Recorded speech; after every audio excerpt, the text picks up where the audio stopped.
Hello नमस्कार दोस्तों, स्वागत है आपके अपने YouTube channel ultra power study पर। दोस्तों आज की क्लास होने वाली है एकदम खास और झकास, क्योंकि हम करने वाले हैं हिंदी के बहुत ही बेहतरीन और महत्वपूर्ण 2025 के प्रीवियस ईयर क्वेश्चंस को, वो भी एकदम आसान और सरल सीखने वाली भाषा के साथ बेहतरीन तरीके से।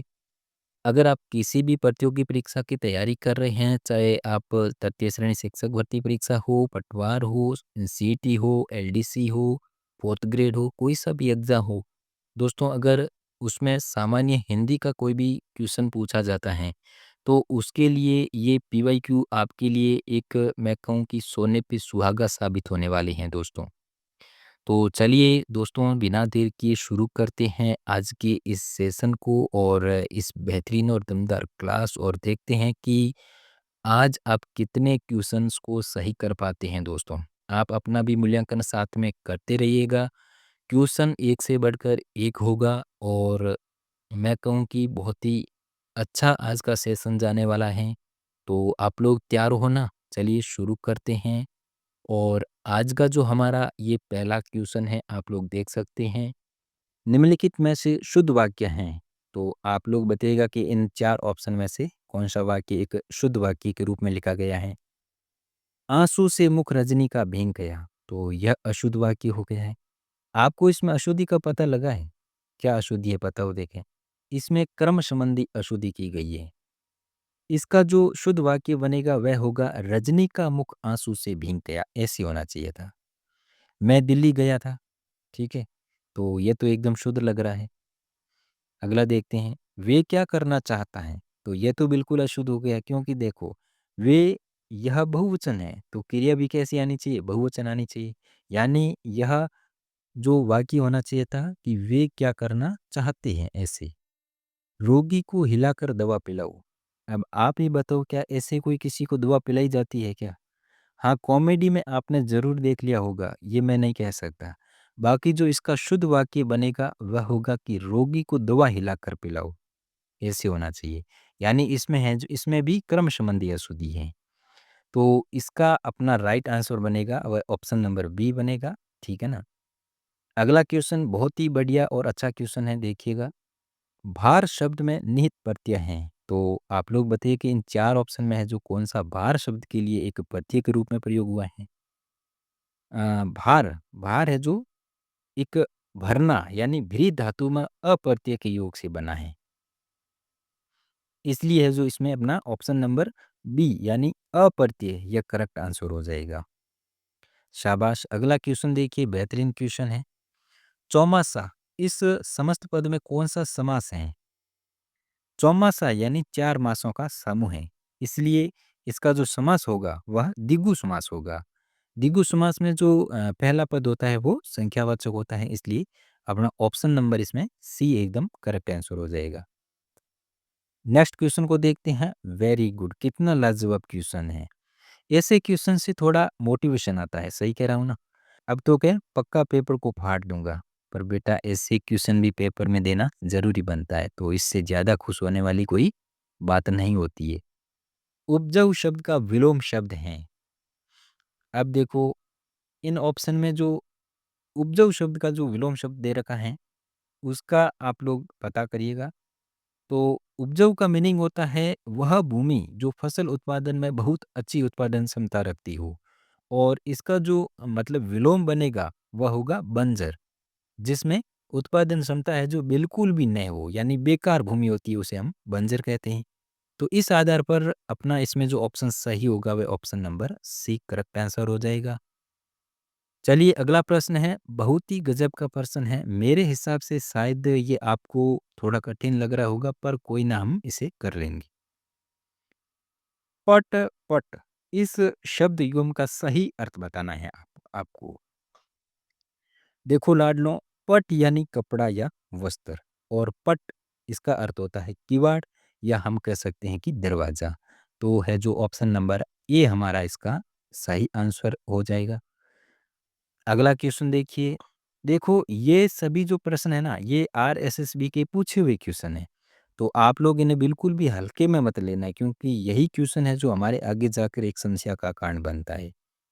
ठीक है ना? तो देखिएगा बहुत सरल और बेसिक क्वेश्चन दिया है, ज़्यादा इसमें फँसने वाली कोई बात नहीं है।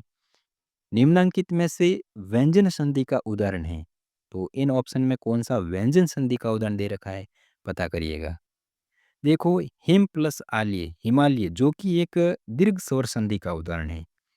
नदीस, नदी धन ईश, ठीक है ना? ये एक नदी सागर का पर्यायवाची होता है। तो ये भी एक मतलब देखा जाए तो दीर्घ संधि का उदाहरण है, ठीक है?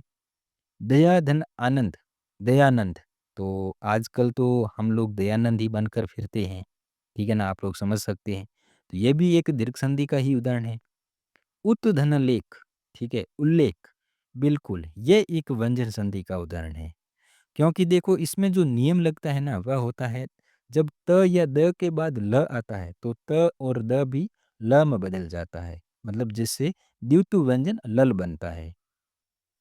अगला क्वेश्चन देखते हैं। हाँ, ऐसे क्वेश्चन में हमारी थोड़ी हार्ट बीट नॉर्मल रहती है क्योंकि इसका जो उत्तर होता है वो सीधा निकल जाता है। जिसकी तुलना न हो इस वाक्यांश के लिए एक शब्द होगा, ठीक है ना? तो कौन सा शब्द होगा जिसकी तुलना न हो? तो देखिएगा जिसकी तुलना न हो उसे हम अतुलनीय कहते हैं, ठीक है ना?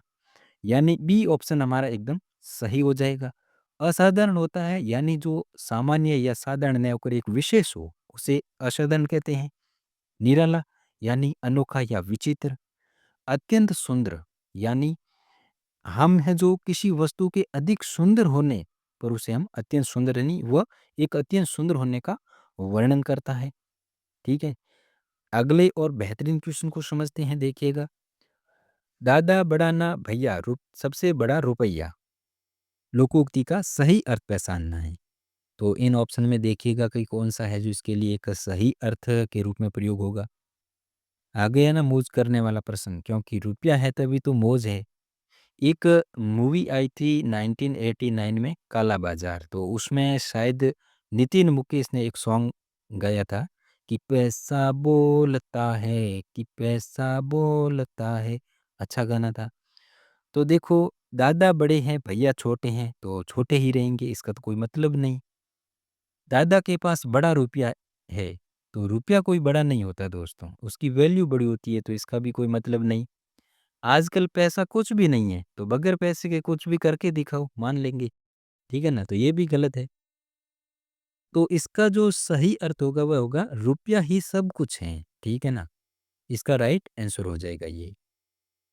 अगला प्रश्न, तो ये रहा आपके लिए शानदार प्रश्न, बताओ देखें इसका उत्तर क्या होगा? हवा हो जाना मुहावरे का सही अर्थ होगा। कौन सा ऑप्शन इसके लिए एक सही अर्थ के रूप में प्रयोग हुआ है? तो हवा हो जाना मुहावरे का अर्थ होगा भाग जाना या गायब हो जाना।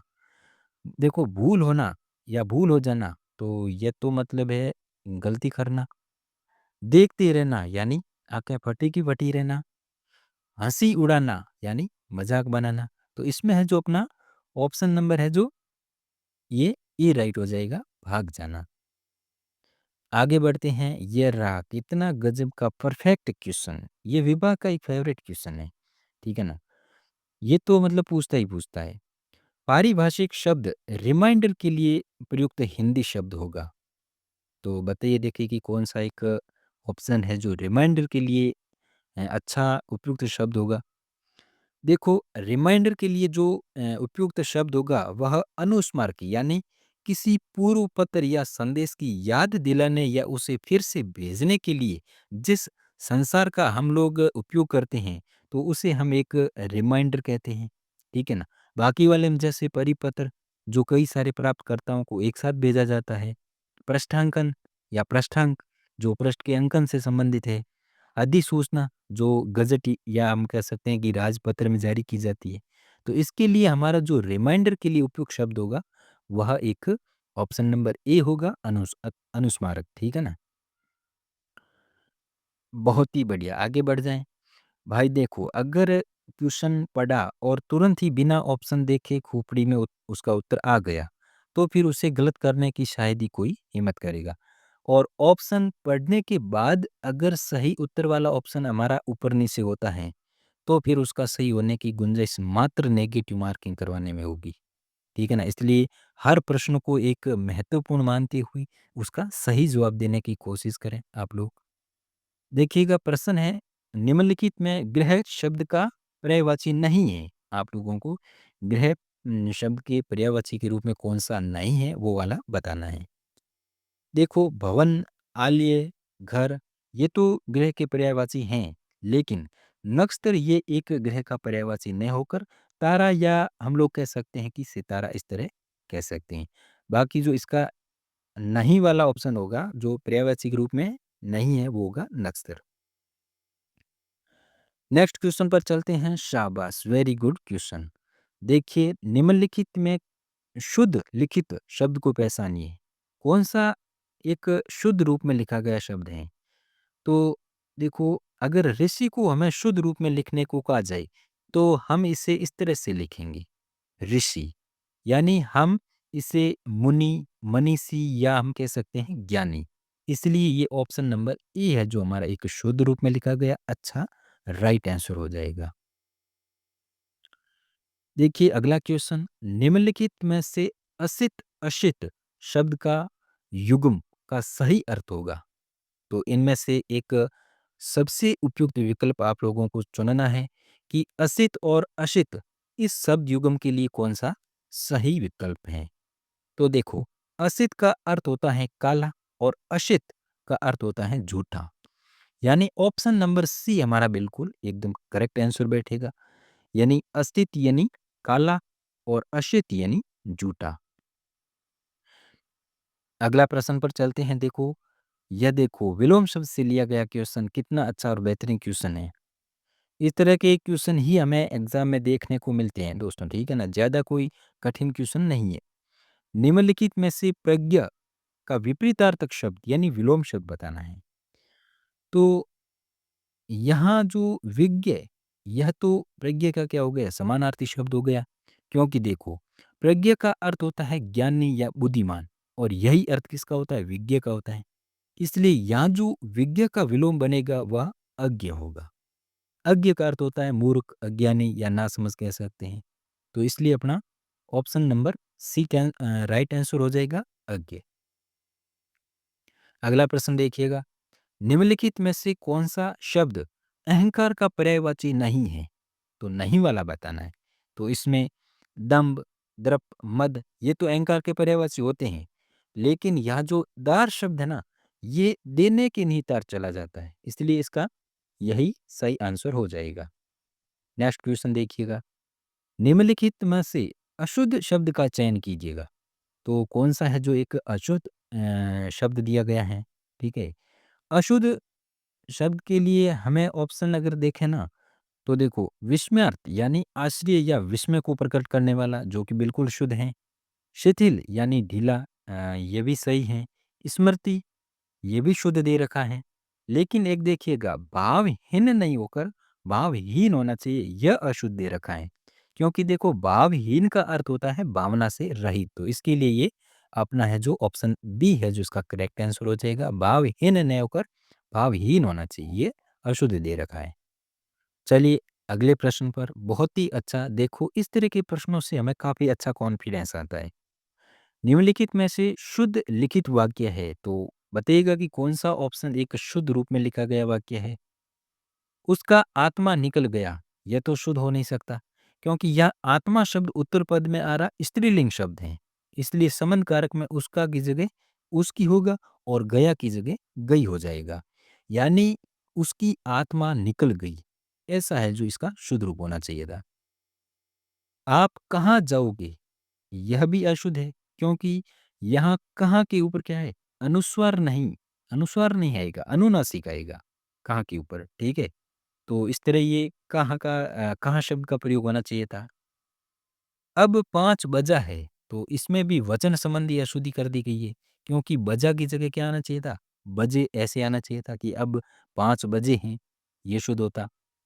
तुमने अनेक मृग देखे, हाँ, ये बिल्कुल शुद्ध वाक्य है, तो इसलिए ये इसका सही आंसर हो जाएगा। ऑप्शन नंबर डी इसका राइट आंसर हो जाएगा। देखिए नेक्स्ट क्वेश्चन, जिसके समान अन्य न हो, इस वाक्यांश के लिए निम्नलिखित में से सबसे उपयुक्त शब्द होगा।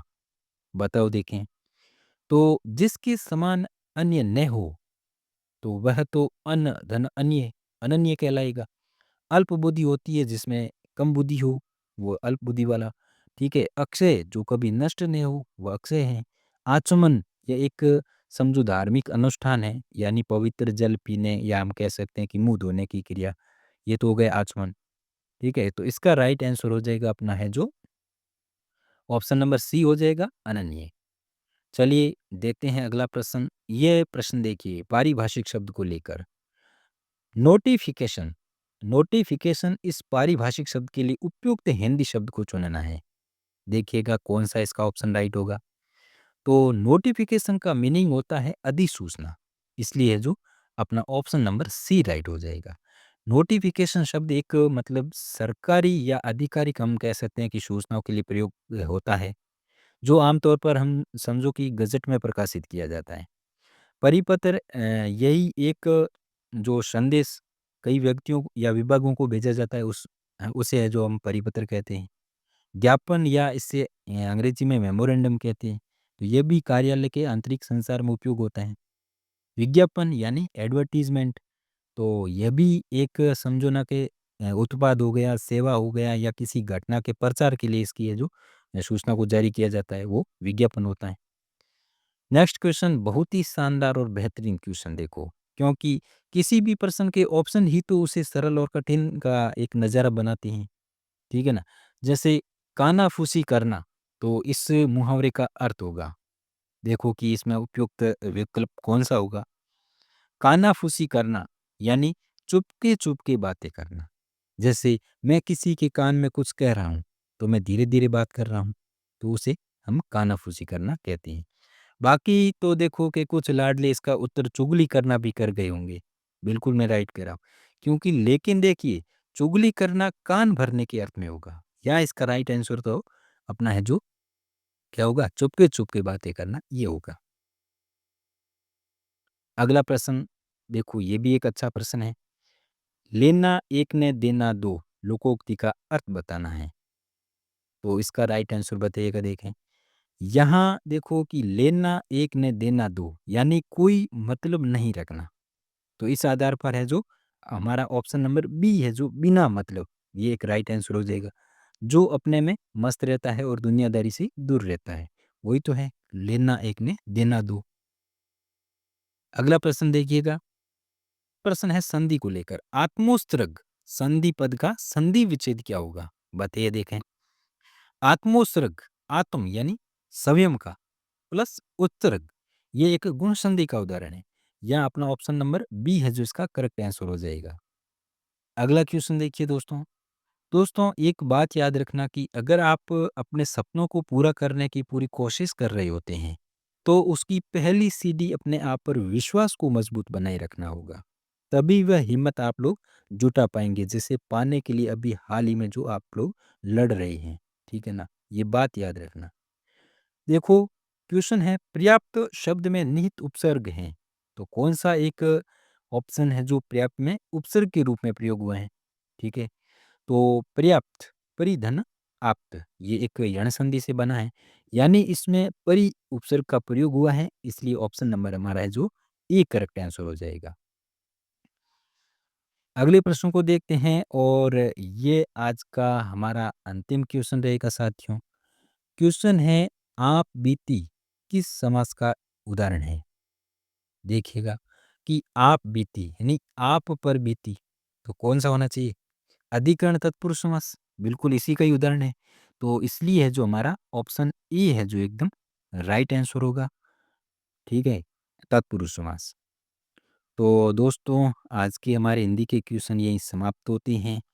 उम्मीद है कि आपने हर प्रश्न को ध्यान से समझा होगा और अपनी तैयारी में एक नया मैं कहूँ तो पॉजिटिव कदम बिल्कुल बढ़ाया होगा।